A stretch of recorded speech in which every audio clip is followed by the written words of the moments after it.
Good evening, everyone. That was pretty lame. Good evening, everyone. Oh, that was so much better. I feel like I have a comedy partner up here right now. This is kind of fun. Thank you for coming this evening. My name is Katie Geckel. I'm the theater director here. Before I pass it off, just a couple of COVID-related safety things. One, please remain masked at all times while you're on Mercy McAuley's campus. Thank you for keeping everyone safe. There is one 15-minute intermission tonight. We ask that during this intermission, you remain as socially distanced as possible and avoid congregating in groups. Again, we just want to keep everybody safe and healthy and happy, so we appreciate it. There are programs for tonight. There's QR codes on the back of some seats and on the doors as well, and that program will be up and available for a long time, so enjoy that. Please do make sure your phones are on silent, though. That can be very disruptive. No flash photography. Please note your exits. We will open these outside doors to my left, your right, during intermission and at the end of the show. And our cast and crew, assuming it's not freezing and or raining, will be willing to meet you outside after the show this evening instead of in the lobby. Again, everyone's health and safety. So without further ado, I'm going to pass it off to Ellie Russo, our student director.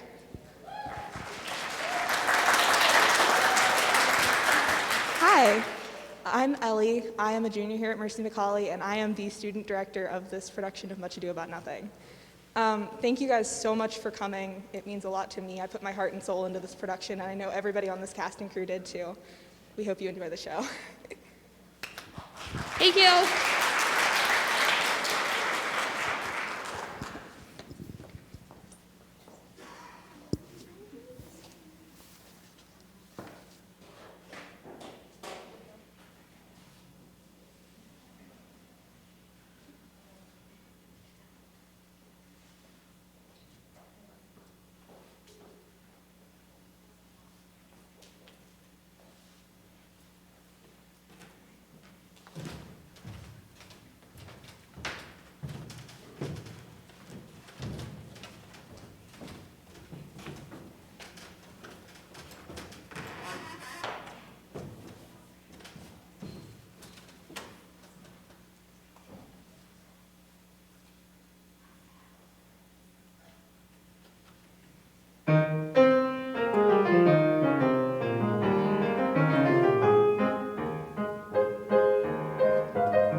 The feats of a lion. He hath an uncle here who will be very glad of it. I have already delivered him letters. There appears much joy in him. Did he burst into tears? In great measure. A kind overflow of kindness. There are no faces truer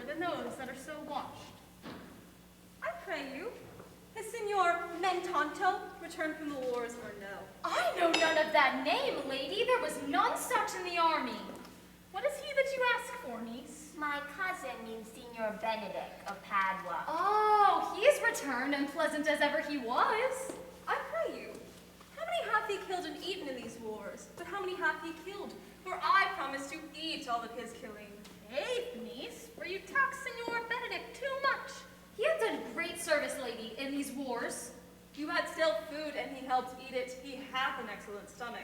And a good soldier too, lady. And a good soldier to a lady, but what is he to a lord? A lord to a lord, a man to a man, stuffed with all honorable virtues. It is indeed, he is no less than a stuffed man. You must, sir, mistake my niece. There is a merry war betwixt Signor Benedict and her. They never meet but a skirmish of wit between them. Alas, he gets nothing by that. If he would enough to keep himself warm, let it bear the difference between himself and his horse. Who is his companion now? He hath every month a new sworn brother. Is possible? Very easy possible. He wears his faith, but as the fashion of his hat never changes with the next lock. Ah, I see, lady. The gentleman is not in your books. No, if he were, I would burn my study. But I pray you, who is his companion now? Is there no young squire that would make the voyage with him to the devil? He is most in the company of the right noble Claudio. Oh, God help him! God help him! He will hang upon him like a disease. If he had caught the Benedict, it would cost him £1,000 ere he be cured. I shall hold friends with you, lady. Do, good friend. You will never run mad, niece. No, not till hot January. Don Pedro is approached. Good Signor Leonato, you are come to meet your trouble. The fashion of the world is to avoid cost, and you encounter it.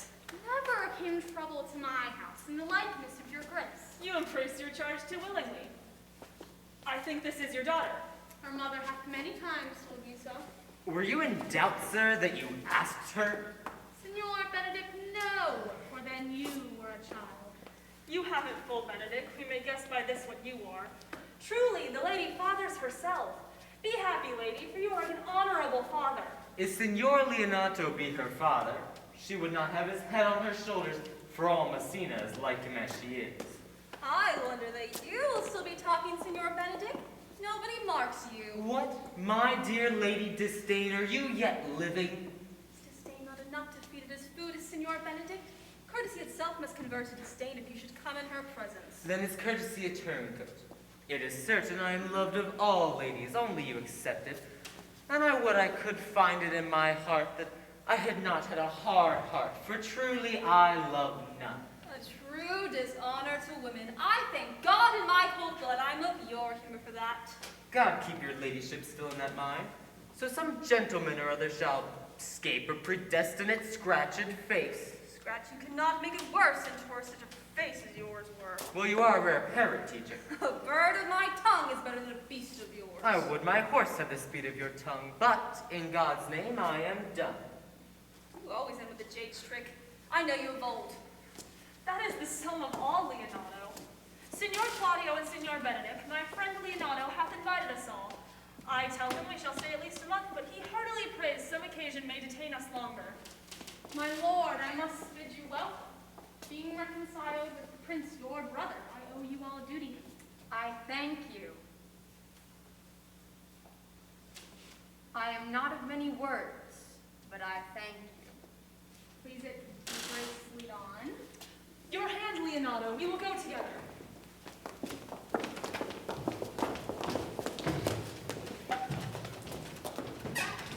Benedict, didst thou know the daughter of Signor Leonato? I noted her not, but I looked on her. Is she not a modest young lady? Do you question me, as an honest man should do, for my simple, true judgment? Or do you question me after my custom, the professed tyrant to their sex? No, I pray thee, speak in sober judgment.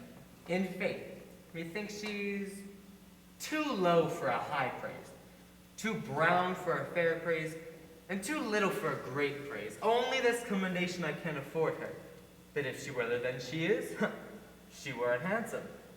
But as she is, I do not like her. Thou thinkest I'm in sport. I pray thee, tell me truly how thou likest her. Would you buy her, that you inquire after her? Can the world buy such a jewel? Yea, and a case to put it into. But speak you this with a saddened brow, or do you play the flouting jack? Come, in what key shall the man take you to go into the song? In mine eye, she's the sweetest lady that I ever looked on. I can see yet without spectacles, and I see no such matter. There's her cousin. She were not possessed with such a fury, who exceeds her in as much beauty as the 1st of May doth the last of December. But I hope you have no intent to turn husband, do you? I would scarce trust myself. Though I had sworn the contrary if Hero would be my wife. Is't come to this? Shall I never see a bachelor 80 again? Come, and thou wilt thrust thy head into a yoke and sigh away Sundays. Look, Don Pedro is returned. What secret hath held you here that you follow not to Leonato's? I would I could, your grace, constrain me to tell. I charge thee on thy allegiance. You hear that, Count Claudio? I can be secret as a dumb man, I'll have you know that. But on my allegiance? Mark you this. On my allegiance, he is in love. With who? Now that is your grace's part. Mark how short his answer is. With Hero, Leonardo's short daughter. If this were so were it uttered. Amen, if you love her, for the lady is very well worthy. You speak this to fetch me in, my lord. By my troth, I speak my thoughts. And in faith, my lord, I spoke mine. And by my 2 faiths and troths, I spoke mine. That I love her, I feel. That she is worthy, I know. That I neither feel how she should be loved, nor know how she should be worthy, is the opinion that fire cannot burn out of me. I will die in it at the stake. Thou wast ever an obstinate heretic in the despite of beauty. That a woman conceived her, I think. That she brought me up, I again give her my most humble thanks. But all women shall pardon me. I will not do myself the wrong to mistrust any, so I will do myself the right and trust none. And the fine is, I will die a bachelor. I shall see thee, ere I die, look pale with love. With sickness, with hunger, but not with love. Well, if ever thou dost fall from this, thou wilt prove a notable argument. If I do, hang me in a bottle like a cat and shoot at me. Well, as time shall try, in time the savage bull doth bear the yoke. The savage bull may, but if ever the sensible Benedict bear it, pluck off the bull's horns and set them in my forehead, and let me be vilely painted in such great letters as they write, "Here is good horse to hire." Let them signify under my sign, "Here lies Benedict, the married man." If this should ever happen, thou wouldst be mad. Signor Benedict, repair to Leonato's and commend me to him, and tell him I shall not fail him at supper, for indeed he hath made great preparation. I have almost enough matter in me for such an embassage, and so I commit you. To the tuition of God, from my house, if I had it. The 6th of July, your loving friend, Benedict. Nay, mock not, mock not. Ere you flout old ends any further, examine your conscience, and so I leave you. My liege, your highness may now do me good. My love is thine to teach it but how, and thou shalt see how apt it is to learn any lesson that may do thee good. Hath Leonato any son, my lord? No child but Hero, she's his only heir. Dost thou affect her, Claudio? Oh, my lord, when you went onward on descended action, I looked on her with the soldier's eye. That liked, but had a rougher task in hand than to drive liking to the name of love. But now I am returned, and that war thoughts have left their places vacant.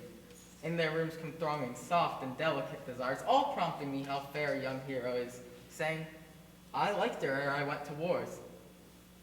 Thou wilt be like a lover presently, and tire the hero with a book of words. If thou dost love fair hero, cherish it, and I will break with her and with her father, and thou shalt have her. Was not to this end that thou beganst to twist so fine a story? How sweetly you do minister to love, that you know love's brief by his complexion. Look, what will serve is fit. Tis once thou lovest, and I will fit thee with the remedy. I know we are to have reveling tonight, and I will assume thy part in some disguise, and tell fair hero that I am Claudio, and in her bosom I'll unclasp my heart, and take her hearing prisoner with a force and strong encounter of my amorous tale. Then, after to her father will I break, and the conclusion is, she shall be thine.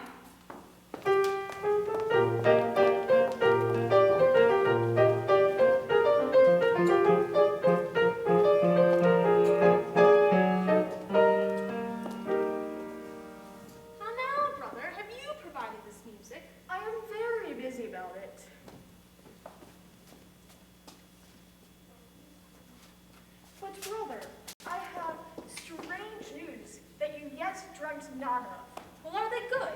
They have a good cover. They show well outward. The prince and Count Claudia walking in mine orchard were thus much overheard by a man of mine. The prince discovered to Claudio that he loved my niece, your daughter, and meant to acknowledge it this night in the dance.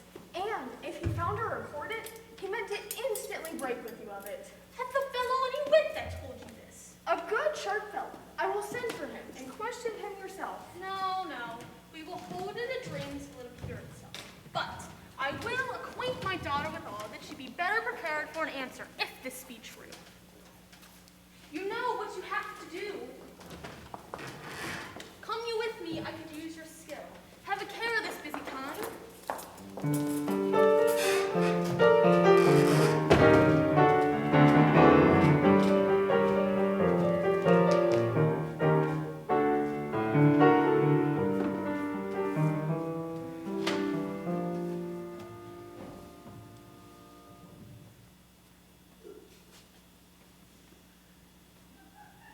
What's the good year, my lord? Why are you thus out of measure sad? There is no measure in the occasion that breeds, therefore the sadness is without limit. You should hear reason. And when I have heard it, what blessing brings it? Well, if not a present remedy, then at least a patient sufferance. I cannot hide what I am. I must be sad when I have cause, and smile at no man's jests. Eat when I have stomach, and wait on no man's leisure. Sleep when I am drowsy, and tend on no man's business. Laugh when I am merry, and claw no man in his humor. Yea, but you must not make the full show of this till you may do it without controlment. You have late stood out against your brother, and he attained you newly into his graces, where it is impossible that you should take true root, but by the fair weather that you make yourself. It is needful that you frame the season for your own harvest. I had rather be a canker in a hedge than a rose in his grace. And it better fits my blood to be disdained of all in this, though I cannot be said to be a flattering, honest man. It must not be denied, but I am a plain dealing villain. I am trusted with a muzzle and enfranchised with a clog. Therefore, I have decreed not to sing in my cage. If I had my mouth, I would bite. If I had my liberty, I would do my liking. In the meantime, let me be that I am, and seek not to alter me. Who comes here? What news, Baraccio? I came yonder from a great supper. The prince, your brother, is royally entertained by Leonato, and I can give you intelligence of an intended marriage. Wilt serve for any model to build mischief upon? What is he for a fool that betrusts himself to unquietness? It is your brother's right hand. Who, the most exquisite Claudio? Even he. A proper squire. And who, which way looks he? Married on Hero, the daughter and heir to Leonato. A very forward March chick. How came you to this? I was smoking in the musty room when comes the prince and Claudio in sad conference. I whipped behind the heiress, and there heard it agreed upon that the prince should woo Hero, and, having obtained her, give her to Claudio. Come, let us thither. This may prove food to my displeasure. That young startup hath all the glory of my overthrow. If I can cross him any way, I bless myself every way. You are both sure, and will assist me? To the death, my lord!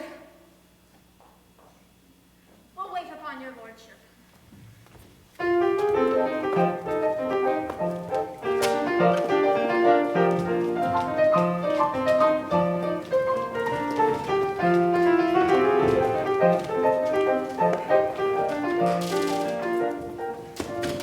Is not Count John here at supper? I saw him not. How sparkly that gentleman looks. I can never see him, but I'm heartburned an hour after. He is of a very melancholy disposition. You were an excellent man, made just in the midway between him and Benedict. He too was like an image, and says nothing. And the other two like my lady's eldest son, evermore tattling. Then half Signor Benedict's tongue in Count John's mouth, and half Count John's melancholy in Signor Benedict's face. With a good leg and a good foot, uncle, and money enough in his purse. Any such man could win any woman in the world if he could get her goodwill. By my troth, niece, thou wilt never get thee a husband if thou be so shrewd of thy tongue. In faith, she's too cursed. Too cursed is more than cursed, for it is said, God sends a cursed cow short horns, but to a cow too cursed he sends none. So by being too cursed, God will send you no horns. Just for the which blessing I am upon him at my knees every morning and evening, Lord. I could not bear a husband with a beard on his face. I'd rather lie in the woolen. You may light on a husband that hath no beard. What should I do with him? Dress him in my apparel and make him my waging gentlewoman? He that hath a beard on his face is less than a man, and he that hath no beard on his face is more than a youth, and he that is more than a youth is not for me, and he that is less than a man, I am not for him. Well then what? Go you into hell? No, but to the gate, and there the devil will meet me like an old cuckold with horns on his head and say, Get you to heaven, Beatrice, get you to heaven. Here's no place for you, maids. So I away with St. Peter to the heavens. He shows me where the bachelors sit, and we live as merry as the day isn't long. Well, niece, I trust you will be ruled by your father. Yes, it is my cousin's duty to curtsy and say, Father, as it please you. Though, cousin, let it be a handsome fellow and say, Father, as it please me. Well, niece, I hope to find you one day fitted with a husband.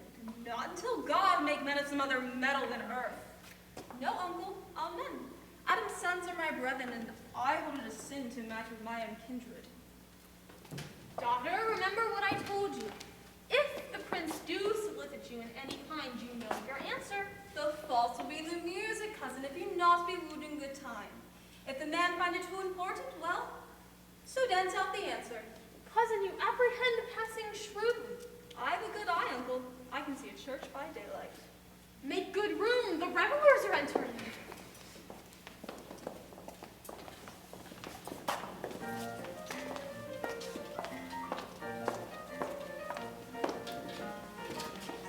Come, lady, will you walk about with your friend? So you walk softly and sweetly and say nothing. I'm yours for the walk, and especially when I walk away. With me in your company. I will say so when I please. And when please you say so. When I like your favor, for God defend the lute should be like the case. Speak low if you speak low. Well, I would you did like me.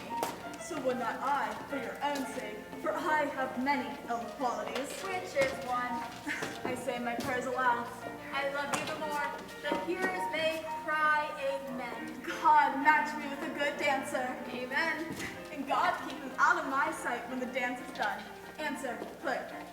No more words. The clerk has answered. I know you well enough. You're Signor Antonio. At a word I am not. I know you by the waggling of your head. To tell you the truth, I counterfeit. You could never do him so well, unless you were the merry man. Here's his dry hand, up and down. You are he. You are he. At a word I am not. Come, come. Do you think I do not know you by your excellent wit? Can virtue hide itself? Go to Mom. You are he. Graces will appear.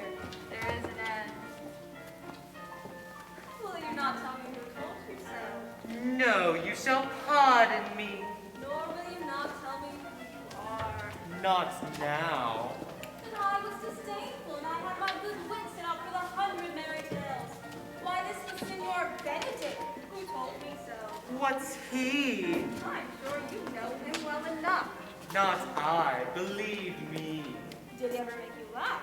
I pray you, what is he? Why, he's a prince's jester, a very dull fool. Although his only gift is in devising impossible slanders, which both pleases men and angers them, and they laugh at him and beat him. I'm sure he's in the fleet. I wish he had boarded me. When I know the gentleman, I'll tell him what you say. Do. He'll have a great comparison or two on me, which will then strike him into melancholy and a fool eat no supper that night. We must follow the leaders. Every good thing. Nay, if they lead to any ill, I'll leave them at the next turn.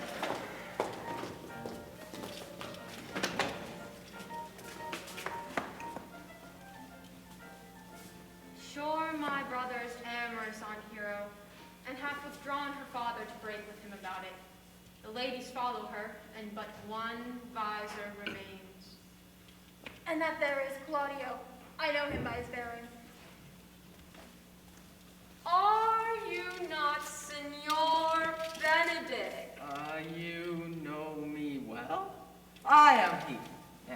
Signor, you are very near my brother in his love. He is enamored on Hero. I pray you dissuade him from her. She is no equal for his birth. How know you he loves her? I heard him swear his affection. So did I, too. And he swore he would marry her tonight. Come, let us to the banquet.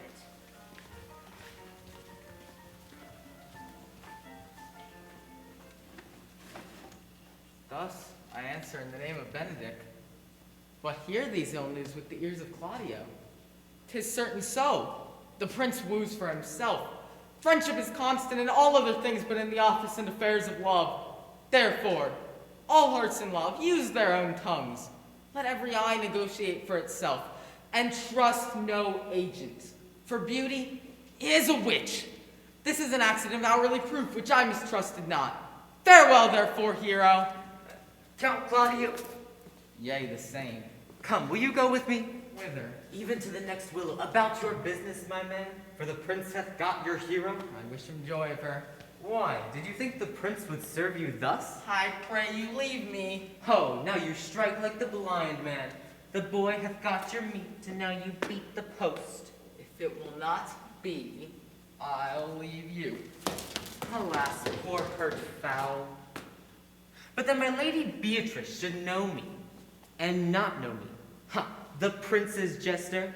It may be that I go under that title because I am married. Yea, but I am so apt to do myself wrong. I am not so reputed. It is the base, though bitter disposition of Beatrice that puts the world into her person and so gives me out. Well, I'll be revenged as I may. Now, Signor, where's the Count? Did you see him? Troth, my lord, I found him here melancholy, and I told him, and I believe I told him true, that your grace had gotten the goodwill of his fair lady, and I offered him my company. The Lady Beatrice hath a quarrel to you. The gentleman that danced with her told her she is much wronged by you. Oh, she misused me past the endurance of a block. She told me, not thinking I had been myself, that I was the prince's jester, that I was duller than a great thaw, huddling jest upon jest with such impossible conveyance that I stood like a man at a mark, with a whole army shooting at me. She speaks Pawnee, and every word stabs. If her breath were as terrible as her terminations, there would be no living among her. She would infect to the North Star. Come, talk not of her. Look, here she comes. Would your grace do me any embassage to the world's end? I would rather go on the slightest errand than hold 3 words conference with this harpy. You have no employment for me? None but to desire your good company. Oh, God, here's a dish I love not. I cannot endure my lady tongue.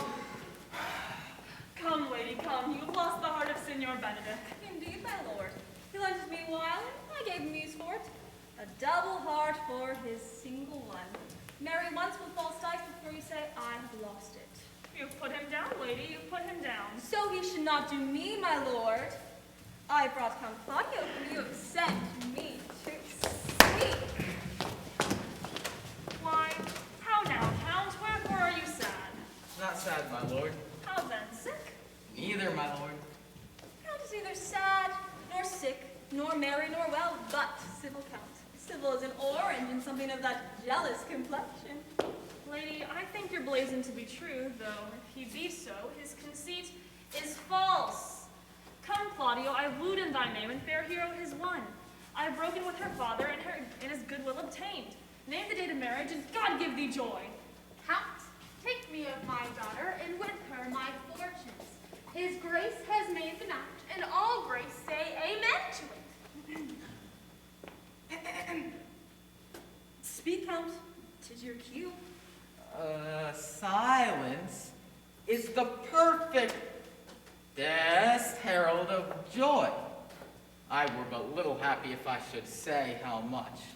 Lady, as you are mine, I am yours. I give away myself for you and dote upon the exchange. Speak, cousin, or if you cannot stop his mouth with a kiss. You have a merry heart, lady. Yea, my lord, takes upon the windy side of care. My cousin tells me in his ear that he is in her heart. And so she doth, cousin. Good Lord, for alliance, thus goes everyone to the world but I, and I am sunburnt.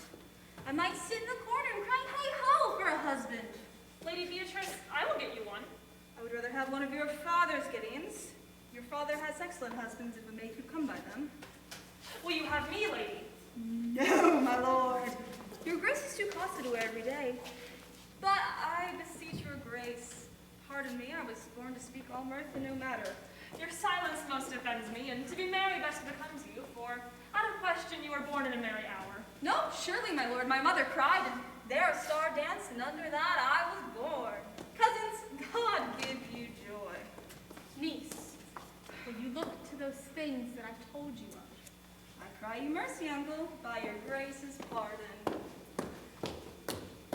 By my troth, a pleasant-spirited lady. There's little of the melancholy element in her. She's never sad but when she sleeps, and not ever sad then.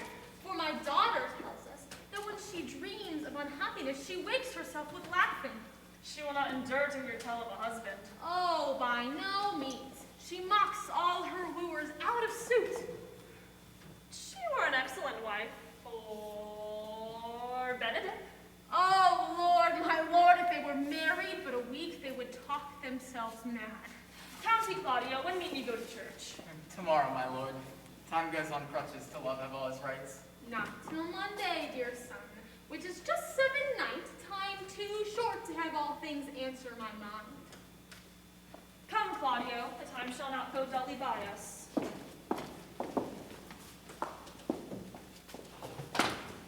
In the interim, I will undertake one of Hercules' labors, which is to bring Beatrice and Benedict into a mountain of affection one with the other. I would doubt not to fashion the match, but I will need you three to minister assistance. My lord, I am for you, though it cost me 10 nights' watchings. And I, my lord. And you too, fair hero? I will do any modest office, my lord. Help my cousin to a good husband. Then Benedict is not the unhopefullest husband that I know. Thus far I can praise him. He is of noble strain, of approved valor, and confirmed honesty. I will teach you to humor your cousin, and she shall fall in love with Benedict. And then I, with your two helps, will so practice on Benedict that, in despite of his quick wit and queasy stomach, he shall fall in love with Beatrice. If we can do this, Cupid is no longer an archer. His glory shall be ours, for we are the only love gods. Go in with me, and I will tell you my drift.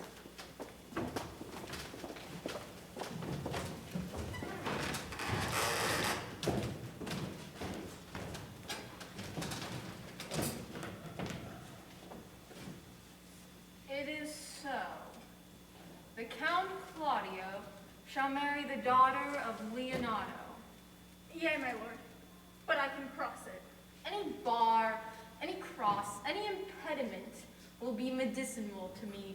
I am sick in displeasure to him, and whatsoever comes athwart his affection ranges evenly with mine.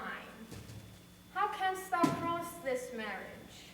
Not honestly, my lord, but so covertly that no dishonesty shall appear in me. Show me briefly how. I think I told your lordship a year since how much I am in favor of Margaret, the waiting gentlewoman to Hero. I remember. I can at any unseasonable instant of the night appoint her to look out her lady's chamber window. What life is in that to be the death of this marriage? The poison in that lies for you to temper. Go you to the prince your brother. Spare not to tell him that he hath wronged his honor in marrying Claudio. Whose estimation do you mightily hold up? To a contaminated stale, such as one is hero. What proof shall I make of that? Proof enough to misuse the prince, to vex Claudio, undo Hero, and kill Leonato. Look you for any other issue? To despite them, I will endeavor anything. Go then. Find me a meet hour to draw Don Pedro and the Count Claudio alone. Tell them that you know that Hero loves me. They will scarcely believe this without trial. Offer them instances which shall bear no less likeliness than to see me at her chamber window calling Margaret Hero. Bring them to see this the very night before the intended wedding, and there shall appear such a seeming truth of Hero's disloyalty that all the preparation shall be overthrown. I will put it in practice. Be cunning in the working this, and thy fee is 1,000 ducats.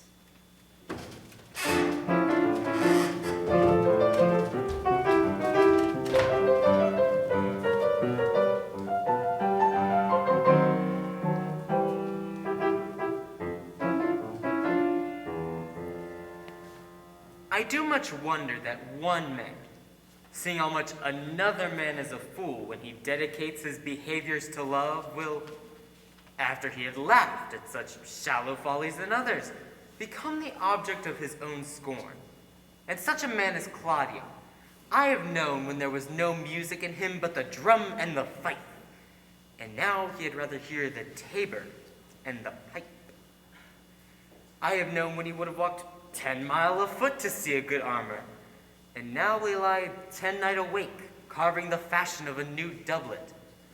I have known him to speak plain and to the purpose, like an honest man and a good soldier, and now has he turned orthography.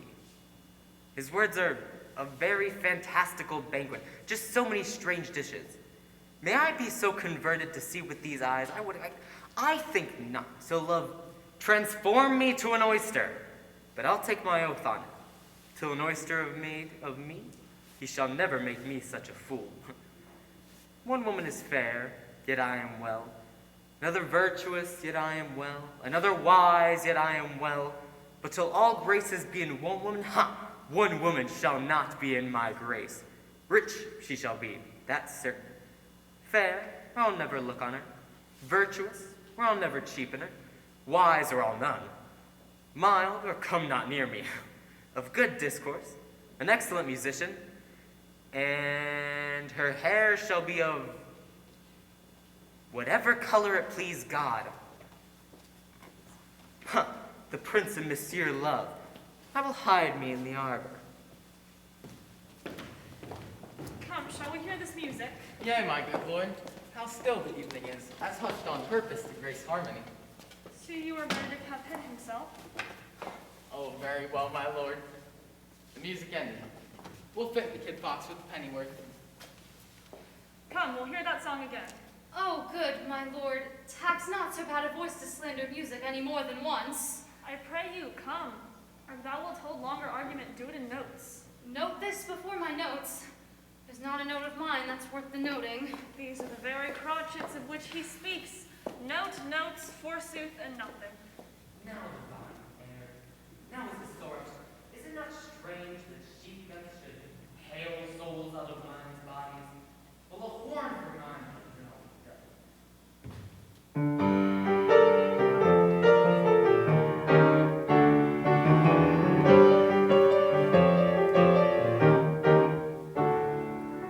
Sigh no more, ladies. Sigh no more.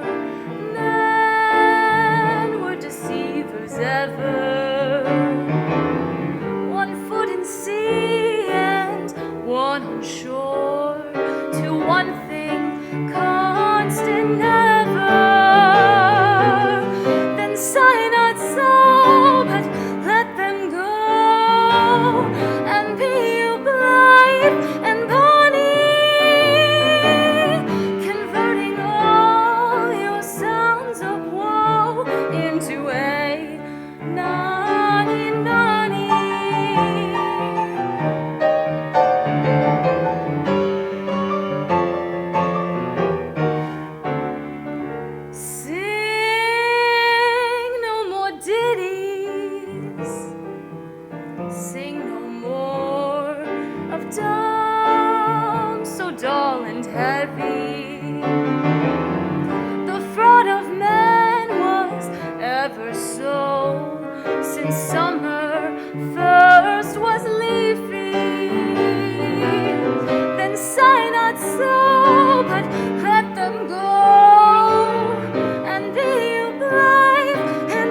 money.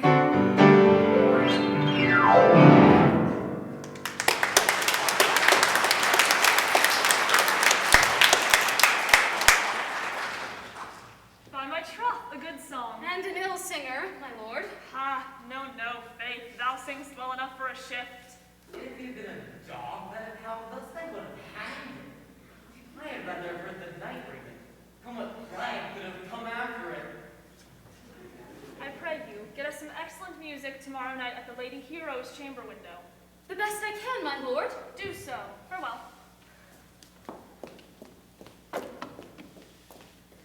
Come hither, Leonato.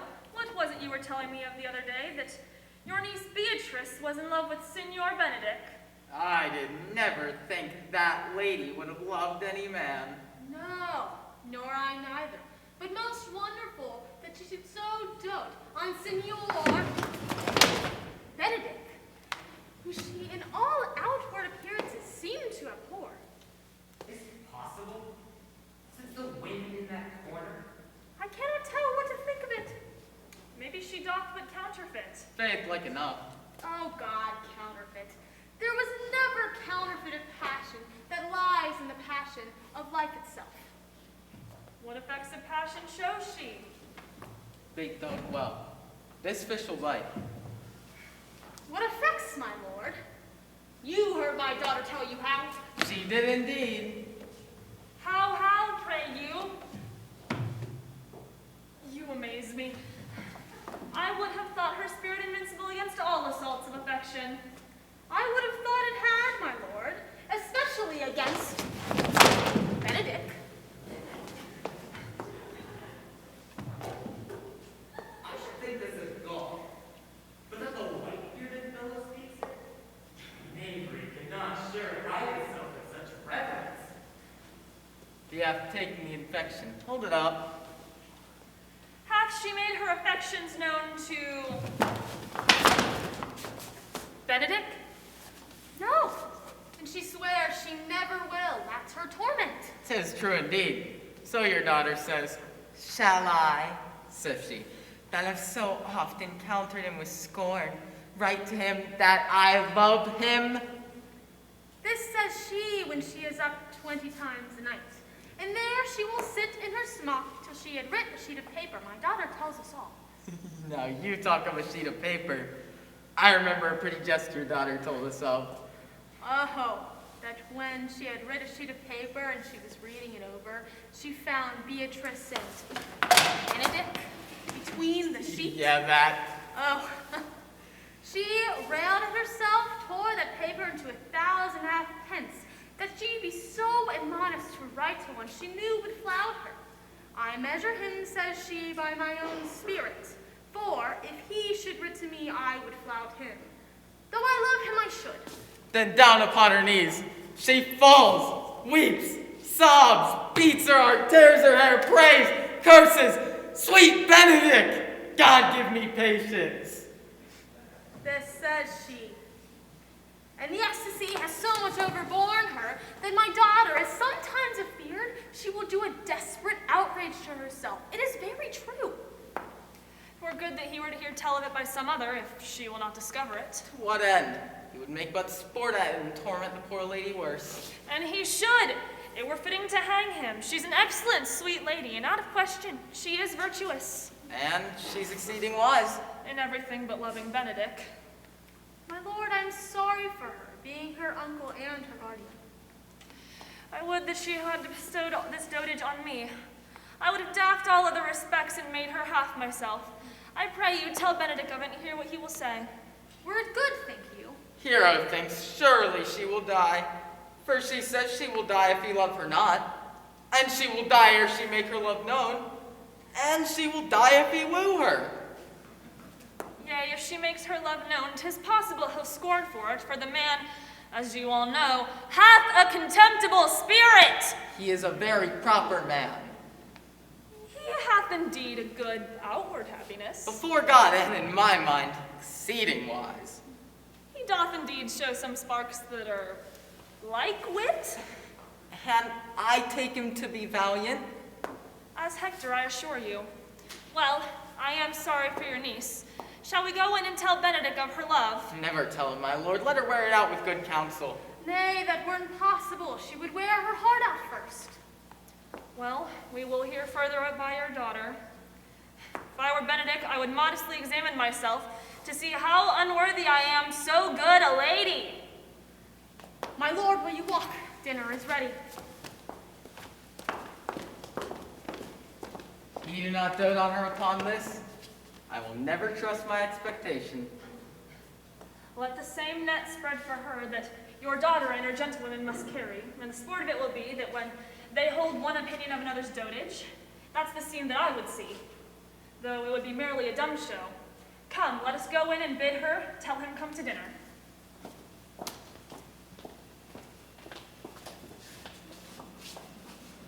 This can be no trick. The conference was sadly born. They have the truth of this from Hero. They seem to pity the lady. It seems her affections have their full bent. Love me? Why, it must be requited. I hear how I am censured. They say I will bear myself proudly if I perceive the love come from her. They say, too, that she would rather die than show me any sign of affection.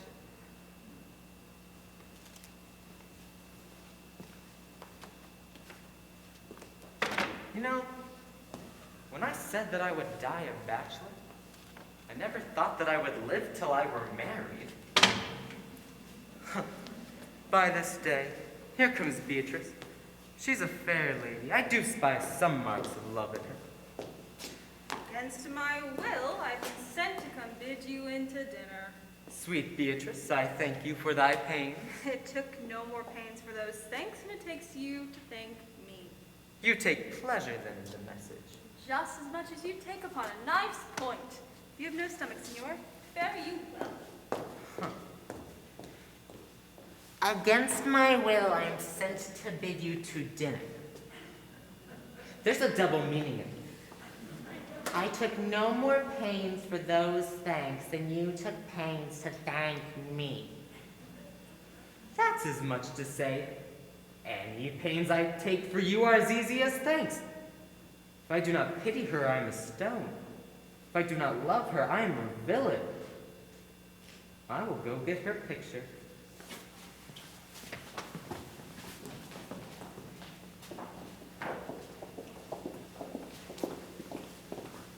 Good Margaret, run me to the parlor.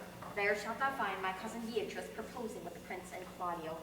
Whisper in your ear and tell her that I and Ursula walk in the orchard, and our whole discourse is all of her. Say that thou overheardest us, and bid her steal into the pleached bower, where honeysuckles ripened by the sun forbid the sun to enter. There will she hide to listen to our purpose. This is thy office. Fare thee well, and leave us alone. I'll make her come. I warrant you, presently. Now, Ursula, when Beatrice doth come, as we do trace this alley up and down, our talk must only be of Benedict. When I do name him, let it be thy part to praise him more than ever man did merit. My talk to thee must be of how Benedict is sick in love with Beatrice. This matter is Cupid's crafty little arrow maid, that only blooms by hearsay. Now, begin. For look where Beatrice runs to hear our conference. Is you not part of my dialogue? Then go in near her, that her ear lose nothing. No, truly, Ursula, she is too disdainful. I know her spirits are as wild as hawks. But are you sure that Benedict loved Beatrice so entirely? So says the prince and my neutral lord. And did they bid you tell her of it, madame? They did entreat me to acquaint her of it, but I persuaded them, if they loved Benedict, to wish him wrestle with affection, and never to let Beatrice know of it. Why did you do so? Doth not the gentleman deserve a full and fortunate bed as ever Beatrice shall couch upon? O God of love, I know he doth deserve as much as may be yielded to a man. But nature never framed woman's heart prouder stuff than that of Beatrice. Disdain, scorn read sparkling in her eyes, and her wit values itself so highly that to her all matter else seems weak. She cannot love. Sure, I think so, and therefore it were not good she knew his love, lest she'd make a sport at it. Why, you speak truth. I never yet saw a man how wise, how noble, young, how rarely featured. She would spell him backwards. She turns every man the wrong side out. Sure, such carping is not commendable. But who dare tell her so? If I should speak, she would mock me into air. Oh, she would laugh me out of myself. Therefore, let Benedict consume away inside, waste inwardly. 'Twere better death than die with mocks. And yet, tell her of it. Hear what she will say. No, rather, I will go to Benedict and counsel him to fight against his passion. And truly, I'll devise some honest slanders to stain my cousin with. Oh, do not do your cousin such a wrong. How can she be without true judgment to refuse such a man as Senor Benedict? He is the only man of Italy, always excepted my dear Claudio. Oh, I pray you, be not angry with me, madame. Speaking in my fancy, Senor Benedict, for shape, for bearing, argument, and valor, goes foremost in report through Italy. Indeed, he hath an excellent good name. His excellence did earn it. You had it. When are you married, madame? Why, every day tomorrow. Come, go in. I'll show thee some attires and have thy counsel which is best to furnish me tomorrow. She's lying, I warrant you. We have caught her, madame. If this proves so, then love I goes by haps. Some Cupid kills with arrows, some with traps.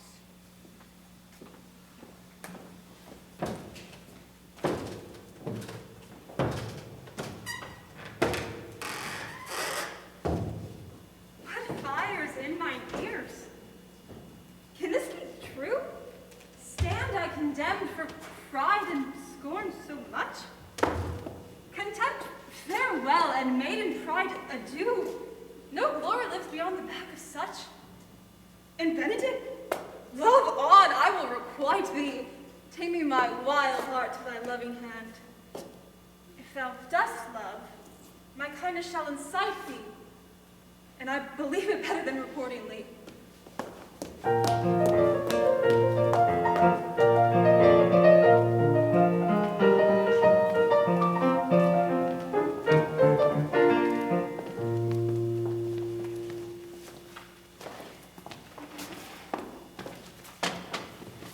I do stay till your marriage be consummate, and then I go to Aragon. I'll bring you thither, my lord, if you'll vouchsafe me. Nay. It would be a great soil in the new gloss of your marriage is to show a child his new coat and forbid him to wear it. I will only be bold with Benedict, for from the crown of his head to the sole of his foot, he is all mirth. Gallants, I am not as I have been. So say I, methinks you are sad. I hope he be in love. Hang him, truant. He is pale if he be in love. If he's sick, he wants money. I have the toothache. What? Sigh for the toothache! Anyone can master a grief, but he that has it. Yet I say, he's in love. If he be not in love with some woman, there's no believing old signs. He brushes his hat all mornings. What should that bode? Hath any man seen him at the barber's? No, but the barber's man hath been seen with him, and the old ornament of his cheek hath already stuffed tennis balls. Indeed, he looks younger than he did by the loss of a beard. Nay, or rubs himself with civet. Can you smell them out by that? That's as much as to say, sweet use in love. The greatest note of it is melancholy. And when was he wont to wash his face? Indeed, that tells a heavy tale. Conclude, he is in love. Nay, but I know who loves him. That I would know too. I warrant one that knows him not. Signor Leonato, will you walk aside with me? I have studied 8 or 9 wise words that these hobby horses must not hear. For my life to break with him about Beatrice. 'Tis even so. Huron Margaret have by this played their parts with Beatrice. Then the two bears won't bite one another when they meet. My lord and brother, God save you. Good done, brother. If your leisure served, I would speak with you. In private. If it please you, yet Count Claudio may hear, for what I would speak of concerns him. What's the matter? Means your lordship to be married tomorrow? You know he does. I know not that, but he knows what I know. If there be any impediment, I pray you discover it. You may think I love you not. Let that appear hereafter, and aim better at me, by that I now will manifest. My brother, I think he holds you well, and in dearness of heart hath helped bring about ensuing marriage. Surely suit ill spent, and labor ill bestowed. Why, what's the matter? I came hither to tell you, the lady is disloyal. Who, hero? Even she, Leonato's hero, your hero, every man's hero. Disloyal? The word is too good to paint out her wickedness. I could say she were worse, think you of a worse title, and I will fit her to it. Wander not till further warrant, go but with me tonight, and you shall see her chamber window entered, even the night before her wedding day. If you love her then, tomorrow wed her, but it would better fit your honor to change your mind. May this be so? I would not think it. You dare not trust what you see, confess not what you know. If you will follow me, I will show you enough. And when you have seen more and heard more, proceed accordingly. If I see anything tonight, why I should not marry her. Tomorrow in the congregation where I should wed, I will shame her. And as I wooed for thee to obtain her, I will join with thee to disgrace her. I will disparage her no farther till you are my witnesses. Bear it coldly but till midnight, and let the issue show itself.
that be a punishment too good for them, if they should have any allegiance in them being chosen for the prince's watch.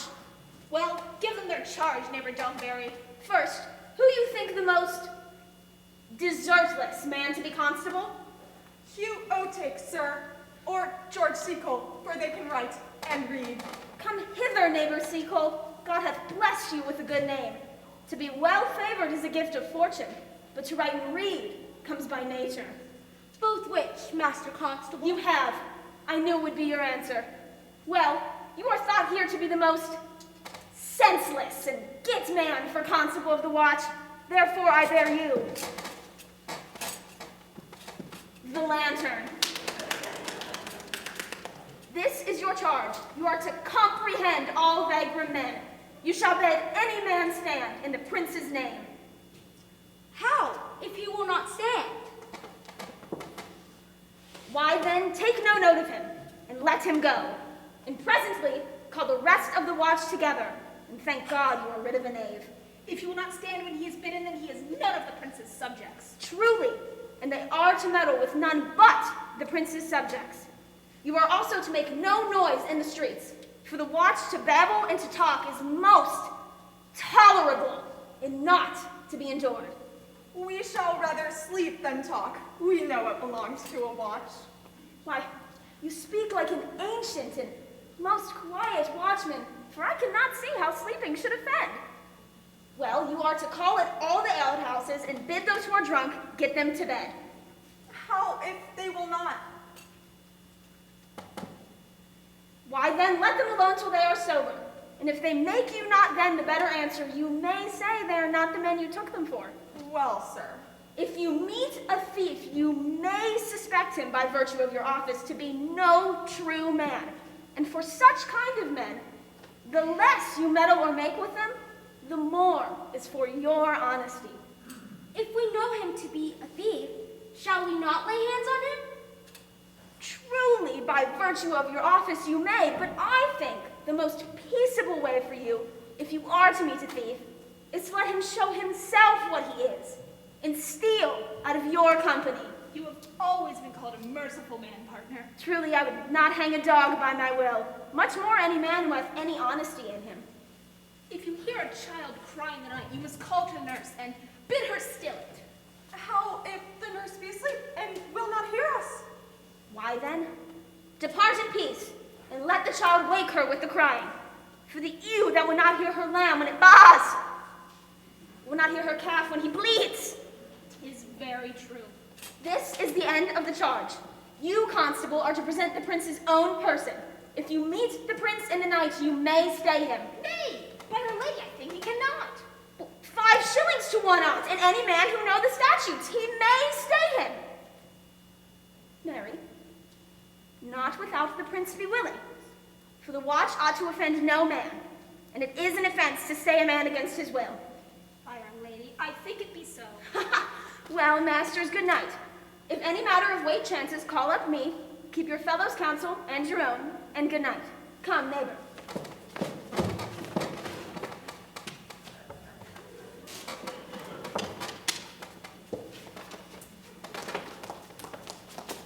Well, masters, we hear our charge. Let us sit here upon the church bench till 2, and then all to bed. One word more, honest neighbors, I pray you, watch about Signor Leonato's door tonight. There be a wedding there tomorrow, in great coil tonight. Adieu, be vigilant, I beseech you. Come, neighbor.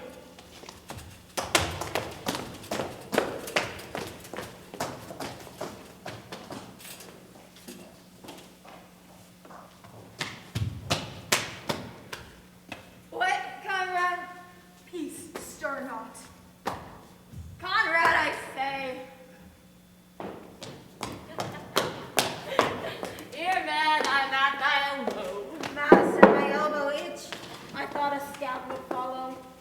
I will owe thee an answer for that. And now, forward with thy tale.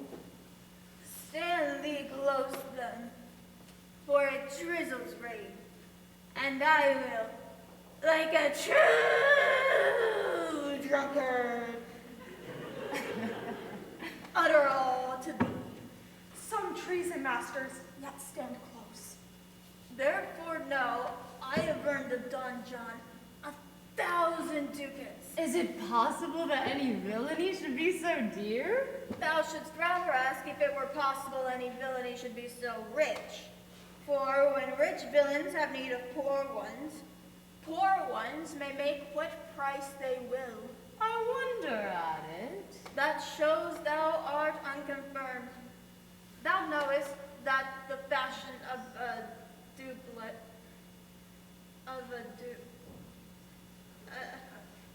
A doublet, or a hat, or a cloak is nothing to a man. Yes, it is apparel. I mean the fashion. Yes, the fashion is the fashion. Tush, I may as well say the fool's the fool. But seest thou not what a deformed thief this fashion is? I know that deformity. He's been a vile thief this 7 years. He goes up and down like a gentleman. I remember his name. Didst thou not hear somebody? No, 'twas the vane on the house. But seest thou not, I say, what a deformed thief this fashion is? How giddily he turns about all the hot bloods between the 14 and 5 and 30. I see that the fashion wears out more apparel than the men. But art not thou thyself giddy with the fashion too? That thou hast shifted out of my tale into telling me of the fashion?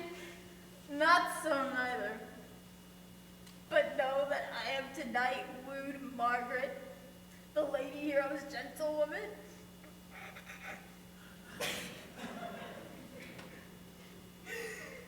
By the name of Hero.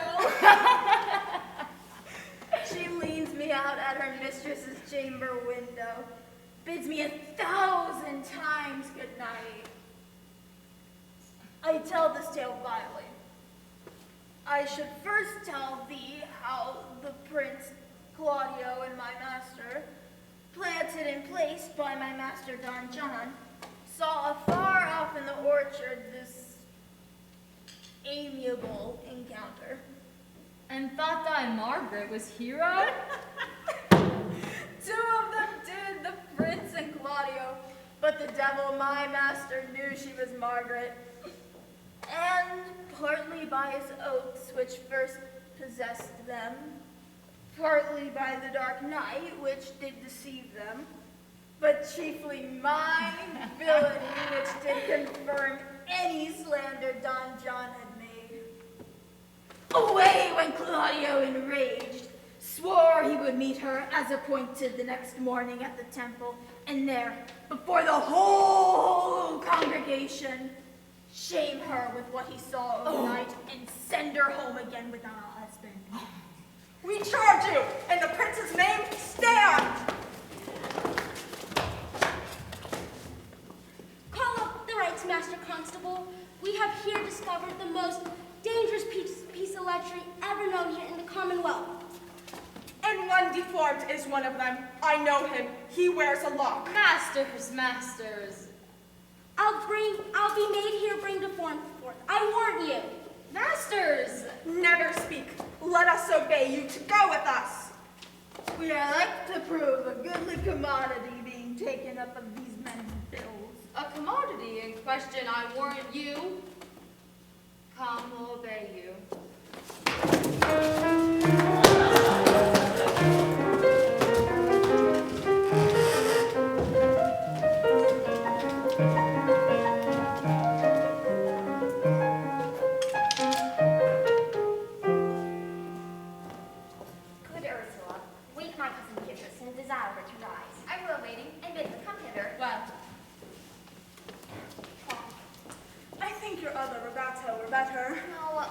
Good maid.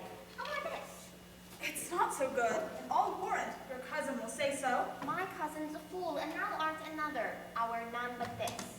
I like the new attire excellently, if the hair were thought browner, and your gown's a most rare fashion. In faith, I saw the Duchess of Milan's gown that they praise so. Oh, that exceeds, they say. By my troth, it's but a nightgown in respect of yours. Cloth of gold, laced with silver, set with pearls, down sleeves, side sleeves, and skirts, round underborne with a bluish tinsel. But for fine, quaint, graceful, and excellent fashion, yours is worth 10 on it. God give me joy to wear it. My heart's exceedingly heavy. 'Twill be heavier soon with the weight of a man. Aye, upon thee! I'm not ashamed. Of what, lady? Of speaking honorably? Is marriage not honorable in a beggar? Is your lord not honorable without marriage? Is there any harm in the heavier for a husband? None, I think. And to be the right husband and the right wife. Otherwise, 'tis light and not heavy. Ask my lady Beatrice else. Here she comes. Good morrow, cuz. Good morrow, sweet hero. Why, how now, do you speak in the sick tune? All out of their tunes, methinks. Clap us into light of love. Do you sing it and all dance it. Yea, light of love with your heels. Oh, illegitimate construction. I scorn that with my heels. 'Tis almost 5 o'clock, cousin. 'Tis time you were ready. By my troth, I am exceedingly ill. These gloves the Count sent me. They're an excellent perfume. I am stuffed, cousin. I cannot smell. A maid and stuffed? There's goodly catching of cold. God help me! God help me! How long have you professed apprehension? Even since I left it, doth not my wits become me rarely? Heard in your cap, by my troth, I am sick. Get you some of this distilled Cardus Benedictus and lay it to your heart. It is the only thing for a qualm. There thou prickest her with this. Benedictus? Why, Benedictus, you have some moral in this Benedictus. Moral? No, by my troth. I have no moral meaning. I'm a plain, holy thistle. You may think, perchance, that I think that you are in love. Nay, I'm not such a fool to think what I list, nor I list not to think what I can. Nor indeed, I cannot think. If I were to think my heart out of thinking that you are in love, or that you will be in love, that you can be in love. Yet Benedict was such another, and now he has become a man. He swore he would never marry, and yet now, in despite of his heart, he eats his meat without grudging. And how you may be converted, I know not. But methinks you look with your eyes as other women do. What pace is this that thy tongue keeps? Not a false gallop. Madame, withdraw. The prince, the count, Signor Benedict, Don John, and all the galleons of the town have come to fetch you to church. Help to dress me, good cuz, good May, good Ursula.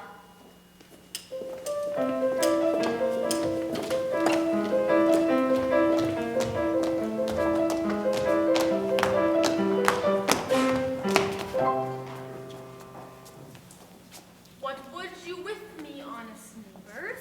Marry, sir, I would have some confidence with you that discerns you nearly. Brief, I pray you, for you see it is a very busy time with me. Marry, this it is, sir. Yea, in truth it is, sir. What is it, good friends? Good man Verges, sir, speaks a little off the matter. An old man, sir, and his wits are not so blunt as, God help, I would desire they were, but in faith, as honest as the skin between his brows. Yea, I thank God that I'm as honest as any man, that is also an old man, and no honester than I. Comparisons are odorous, neighbor Verges. Neighbors, you are tedious. It pleases your worship to say so, but we are the poor duke's officers. But truly, for my own part, if I were as tedious as a king, I could find it in my heart to bestow it all on your worship. All thy tediousness on me? Yea, and 'twere 1,000 pound more than 'tis, for I hear as good as exclamation on your worship as of any man in the city. And though I be but a poor man, I'm glad to hear it. And so am I. I would fain know what you have to say. Marry, sir. Our watch tonight, except in your worship's presence, have taken a couple of as errant knaves as any in Messina. Good man, sir. He will be talking, as they say, when the age is in, the wit is out. God help us, it is a world to see. Well said, neighbor Verges, but, well, God is good, and 2 men ride of a horse, 1 must ride behind. An honest soul, sir, by my troth he is, as ever broke bread, but Alas, God is to be worshipped, and all men are not alike. Alas, good neighbor. Indeed, neighbor, he comes too short of you. Gifts that God gives. I must leave you. One word more, sir. Our watcher has indeed comprehended 2 auspicious persons who would like to have examined before your watch this morning. Take the examination yourself and bring it to me. I am at great haste at this time, as it may appear unto you. It shall be suffragance. Drink some wine ere you go. Fare you well. My lord, they stay for you to give your daughter to her husband. I'll wait upon them. I am ready. Go, good partner, go. Get you to Francis Seacole. Bid him bring his pen and inkhorn to the jail. We are now to excommunication these men, and we must do it wisely. Yes, we will spare for no wit. Only get you the learned writer, and I warn you, meet me at the jail.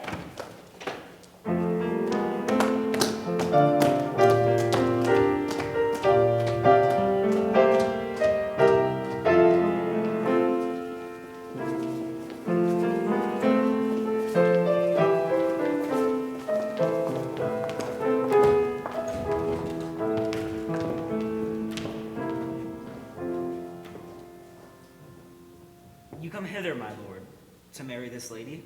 No. To be married to her. Friar, you come to marry her. Lady, you come hither to be married to this count? I do. If either of you know any inward impediment why you two should not be conjoined, I charge you on your souls to utter it. Know you any, hero? None, my lord. Know you any, count? I pray, make your answer none. Stand thee by, friar. Father, will you with free and unconstrained soul give to me this maid, your daughter? As freely as God did give her me. And what have I to give you back whose worth may counterpoise such a rich and precious gift? Nothing unless you render her again. Sweet prince, you learn me noble thankfulness. There, Leonato, take her back again. Give not this rotten orange to your friend. She's but sign and semblance of her honor. See how like a maid she blushes there. Would you not swear, all you that see her, that she were a maid by these exterior shows? But she is none. She knows the heat of a luxurious bed. Her blush is of guiltiness, not modesty. What do you mean, my lord? Not to be married, not to knit my soul to an approved wanton. My lord, if you, in all honesty, have vanquished the resistance of her youth and made defeat of her virginity. I know what you will say. If I had known her, you will say she did embrace me as a husband and so extenuate the forehand sin. No, Leonato, I never tempted her with word too large, but, as a brother to his sister, showed bashful sincerity and comely love. And seemed I ever otherwise to you? Out on thee, seeming! You seem to me as Diana in her orb, as chaste as the bud ere it be blown, but you are more intemperate in your blood than Venus, or those pampered animals that rage in savage sensuality. My lord will, he does speak so wide. Sweet prince, why speak not you? What should I speak? I stand dishonored that have gone about to give my dear friend to a common stale. Are these words spoken, or do I but dream? Sir, they are spoken, and these things are true. This looks not like a nuptial. True, oh God. Leonato, stand I here? Is this the prince? Is this the prince's brother? Is this face hero's? Are our eyes our own? All of this true, but what of this, my lord? Let me move but one question to your daughter, and by the fatherly and kindly power that you have in her, bid her answer truly. I charge thee to do so, as thou art my child. God defend me. How I am beset. What kind of catechizing call you this? To make you answer truly to your name. Is it not hero? Who can blot out that name with any just reproach? Marry that can, hero. Hero itself can blot out hero's virtue. What man was he talked with you yesternight out of your window betwixt 12 and 1? Now, you are a maid, answer to this. I talked with no man at that hour, my lord. Why, then you are no maid. Leonato, I'm sorry you must hear, but upon my honor, myself, my brother, and this grieved count did see her, hear her at that hour, talk with a ruffian outside of her chamber window, who, most like a liberal villain, confessed to the vile encounters they'd had 1,000 times in secret. Fie, they are not to be named, my lord, not to be spoken of. There is not chastity enough in language without offense to utter them. And thus, pretty lady, I am sorry for thy much misgovernment. O hero, what a hero hadst thou been, if half thy outward graces had been placed about thy thoughts and counsels of thy heart. But fare thee well, most foul, most fair. Farewell. Hath no man's dagger here a point for me? Come, O cousin, wherefore seek you down? Come, let us go. These things come thus to light, smother her spirits up. How doth the lady? Dead, I think. Help! Uncle, Signor Benedict, fire! Death is the fairest cover for her shame that may be wished for. Oh, no, cousin hero. Have comfort, lady. Dost thou look up? Yea, wherefore should she not? Wherefore? Why doth not every earthly thing cry shame upon her? Does she not here deny the story that has been printed in her blood? Do not live, hero, do not open thine eyes. Why wast thou ever so lovely in my eyes? Why had I not, with a charitable hand, taken up a beggar's issue at my gates, who, smirched at thus and mired with infamy, could have said, no, 'tis not mine. This shame derives itself from unknown roots, but mine. And mine I loved, and mine I was proud on. Mine was so much myself that I was to myself not mine. Valuing, oh, she hath fallen into a pit of ink so deep that the wide sea has dropped too few to wash her clean again. Sir, be patient. For thy part, I am so attired in wonder, I know not what to say. Oh, on my soul, my cousin is belied. Lady, were you her bedfellow last night? No, truly not, though until last night I was every 12 months in her bedfellow. Confirmed. Would the two princes lie? Would Claudio lie? Therefore, let her die. Hear me, O Lord. By noting of the lady, I have marked 1,000 blushing apparitions to start into her face. And in her eye there hath appeared a fire to burn the errors that these princes hold against her maiden truth. Call me a fool if this sweet lady lie not guiltless here under some biting error. Friar, it cannot be. Thou seest that she not deny it.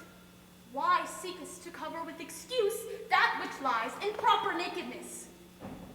Lady, what man is he you are accused of? You do know that you accuse me. I know none. I know more of any man alive than that maiden modesty doth warrant that all my sins like mercy on my father. There is some strange misprison in the princes.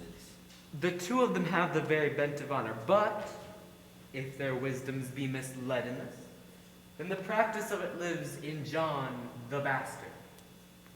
I know not. If they speak but truth, these hands shall tear her.